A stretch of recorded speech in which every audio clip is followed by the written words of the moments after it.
اس کہانی سے آپ کسی کو بھی غلط سمجھنے کی غلطی کریں گے، پر حقیقت میں جس کو آپ غلط سمجھ رہے ہیں وہ ٹھیک ہوگا۔ ایک ندی کے کنارے دو درخت تھے۔ اس راستے سے ایک چڑیا کا گزر ہوا اور پہلے درخت سے پوچھا کہ بارش ہونے والی ہے، کیا میں اور میرے بچے تمہاری ٹہنی پر گھونسلہ بنا کر رہ سکتے ہیں؟ لیکن اس درخت نے منع کر دیا۔ چڑیا دوسرے درخت کے پاس گئی اور وہی سوال کیا۔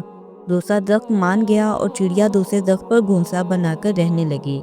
ایک دن کا ذکر ہے، اتنی خوفناک بارش ہوئی کہ اسی دوران پہلا درخت جڑ سے اکھڑ کر پانی میں بہہ گیا۔ جب چڑیا نے اس درخت کو بہتے ہوئے دیکھا تو اس نے کہا کہ میں نے تم سے مدد مانگی تھی، تم نے منع کر دیا، اب دیکھو تمہیں اسی رویے کی وجہ سے سزا ملی۔ اور درخت نے مسکراتے ہوئے کہا، میں جانتا تھا کہ میری جڑیں بہت کمزور ہو چکی ہیں اور بارش میں مزید میں کھڑا نہیں رہ پاؤں گا، اس لیے میں تمہاری اور بچے کی جان خطرے میں نہیں ڈالنا چاہتا تھا۔